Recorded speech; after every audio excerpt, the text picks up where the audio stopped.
មិនបាច់បារម្ភអំពីរឿងប្រាក់ហេតុផលដ៏ល្អគឺត្រូវចូលទៅនៅក្នុងក្រមខាងលើបំផុត20%ឲ្យបានសិនបន្តមកទើបរំកិលឡើងសន្សឹមទៅនៅក្នុងក្រមខាងលើបំផុត4%ពេលនោះអ្នកនឹងលែងបារម្ភអំពីរឿងប្រាក់កាសឬថេរភាពនៃការងារលក់តទៅទៀតហើយក៏មិនចាំបាច់ប្រឹងប្រែងគ្មានពេលដេកពួនដោយសារតែបារម្ភខ្លាចអត់ការងារធ្វើនោះដែរមនុស្សនៅក្នុងក្រមខាងលើបំផុត20%ឬខ្ពស់ជាងនេះគឺជាក្រមដែលមានក្តីសុខបំផុតមួយនៅក្នុងសង្គមផ្ទុយទៅវិញអ្នកដែលស្ថិតនៅក្នុងក្រមខាងក្រោមបំផុត80%នឹងបារម្ភអំពីរឿងប្រាក់កាសចាត់ទុកថាជាសោកនាដកម្មដ៏ធំបំផុតនៅក្នុងសង្គមដ៏ស្ដុកស្ដំរបស់មនុស្សជាតិពោលគឺមនុស្សភាគច្រើនខ្វាយខ្វល់រឿងប្រាក់កាសជាប់ជានិច្ចគឺចាប់តាំងពីពេលភ្ញាក់ពីដំណេកមកក៏គិតដល់តែបញ្ហាប្រាក់ឬគិតដល់តែអំពីប្រាក់កាសដែលខ្លួនមានតិចតួចក្នុងមួយថ្ងៃពេលគេត្រឡប់ដល់ផ្ទះនៅពេលយប់មានជាញឹកញាប់គេតែងតែប្រកែកគ្នាអំពីបញ្ហាប្រាក់កាសនិងទំនិញផ្សេងៗដែលឡើងថ្លៃ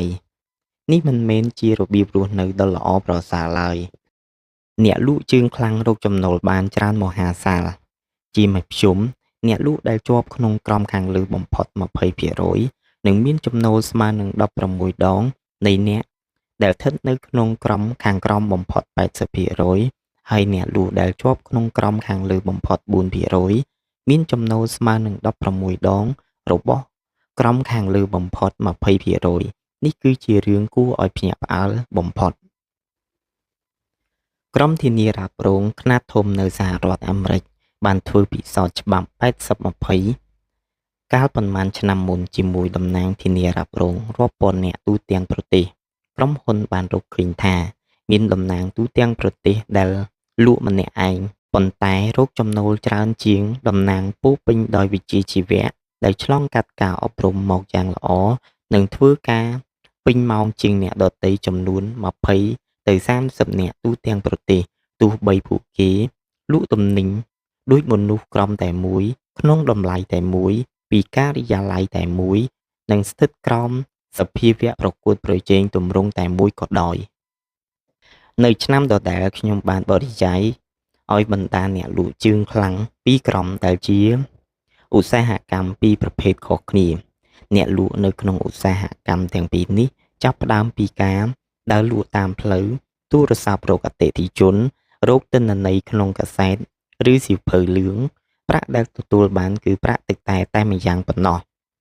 ដូច្នេះទម្រាំតែបានប្រាក់ម្ដងលុះត្រាតែលក់ទំនិញបានប៉ុន្តែចំណូលជាមធ្យមក្នុងមួយឆ្នាំរបស់អ្នកលក់ជើងខ្លាំងទាំងនេះមានប្រមាណ83,300,000ដល់85,000,000 ដុល្លារដែលជាហេតុធ្វើឲ្យអ្នកលក់ជើងខ្លាំងខ្លះដែលស្ថិតនៅក្នុងក្រមនេះអាចរកចំណូលបានរាប់សិបលានដុល្លារក្នុងមួយឆ្នាំ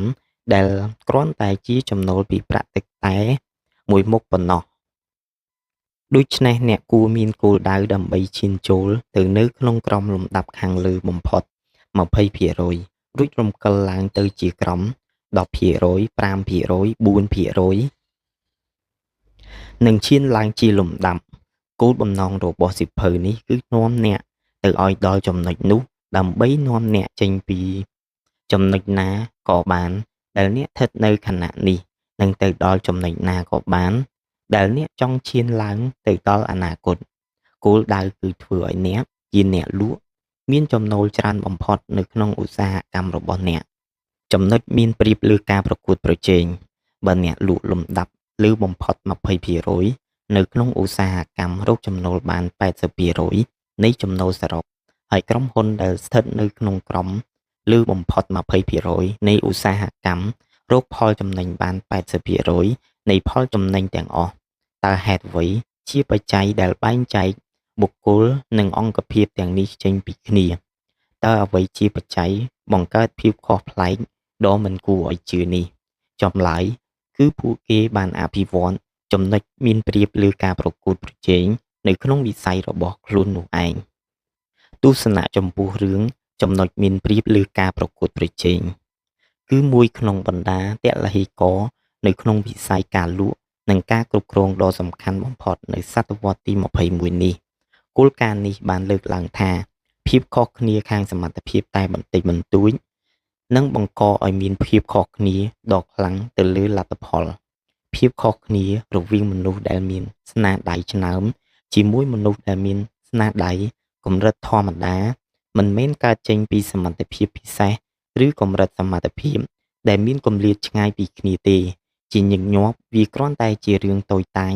ដែលគេអាចធ្វើយ៉ាងទៀងទាត់ប៉ុណ្ណោះឈ្នះត្រឹមតែមួយចំអាមឧទាហរណ៍ប្រសិនបើសេះមួយក្បាលរត់ប្រណាំង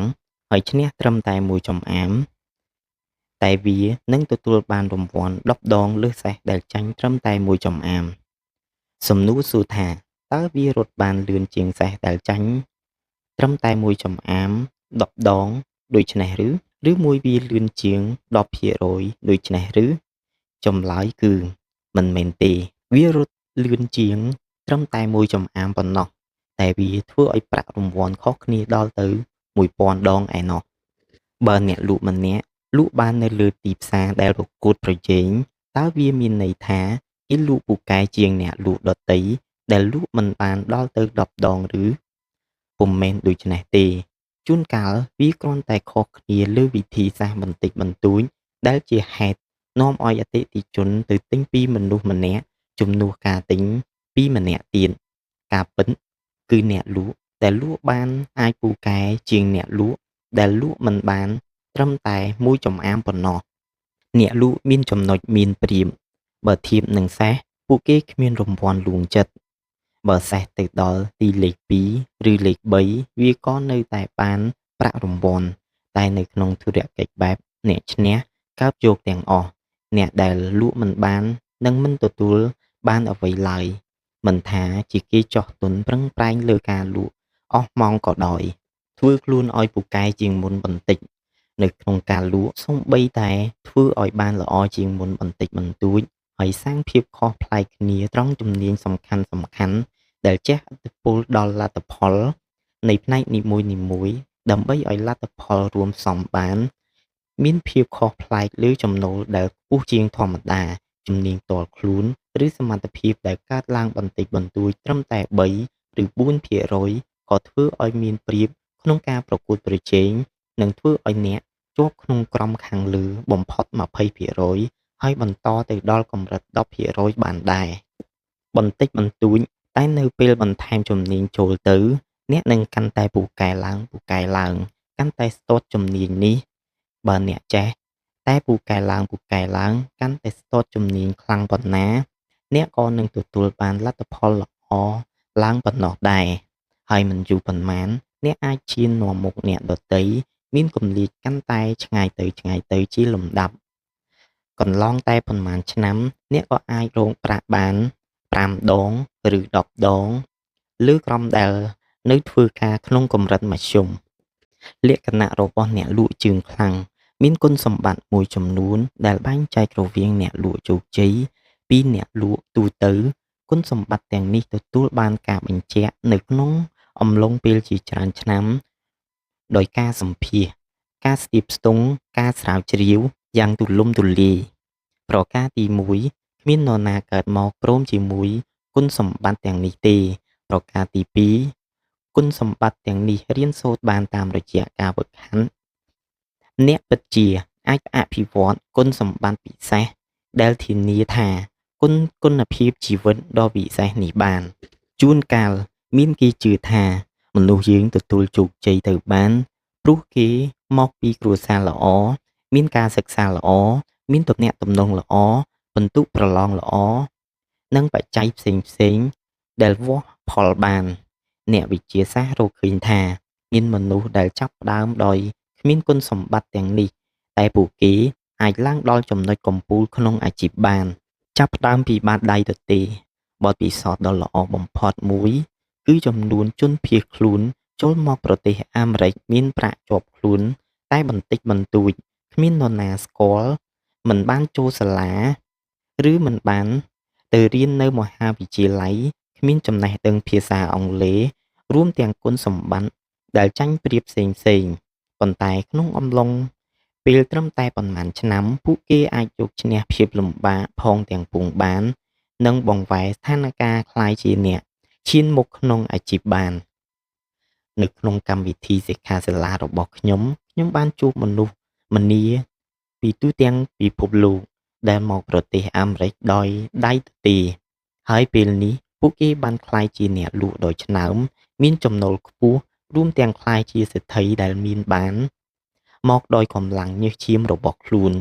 រាល់ករណីដែលបានកើតឡើងមកនេះសុទ្ធតែមកពីអ្វីដែលស្ថិតនៅខាងក្នុងច្រើនជាងបច្ច័យខាងក្រៅការសម្រេចជោគជ័យជាប់ទាក់ទងនឹងផ្លូវចិត្តអ្វីដែលកើតឡើងនៅក្នុងចិត្តរបស់អ្នកលក់វាសាងនៅភាពខុសប្លែកទាំងពួងជាច្រើនឆ្នាំមុនមហាវិទ្យាល័យ Harvard បានស្រាវជ្រាវអំពីអ្នកលក់ចំនួន16,000 នាក់បានរកឃើញថាគុណសម្បត្តិមូលដ្ឋានដែលសម្រេចជោគជ័យឬបរាជ័យក្នុងការលក់ជាបញ្ហាផ្លូវចិត្តទាំងស្រុងបើនរណាមានគុណសម្បត្តិនេះគេនឹងទទួលជោគជ័យបើអ្នកអភិវឌ្ឍគុណសម្បត្តិខាងចិត្តវិទ្យានេះឡើងមកបាននោះវាគឺជាមូលដ្ឋាននៃជោគជ័យក្នុងការលក់របស់ខ្លួនបើអ្នកចង់ដឹងថាអគារនេះកម្ពស់ប៉ុន្មានម៉ែត្រសូមអ្នករកជម្រៅរបស់គ្រឹះថាតើគ្រឹះជ្រៅប៉ុណ្ណាដែរបើគ្រឹះកាន់តែជ្រៅអគារក៏កាន់តែខ្ពស់ដូចគ្នានេះមូលដ្ឋានចំណេះដឹងនិងជំនាញកាន់តែជ្រៅប៉ុណ្ណាជីវិតអ្នកនឹងរីកចម្រើនឡើងកាន់តែធំធេងប៉ុណ្ណោះដែរពេលអ្នកកសាងគ្រឹះរបស់អ្នកបានរហូតដល់មានភាពឆ្នើមក្នុងការលក់អ្នកអាចទៅទីកន្លែងណាក៏បាន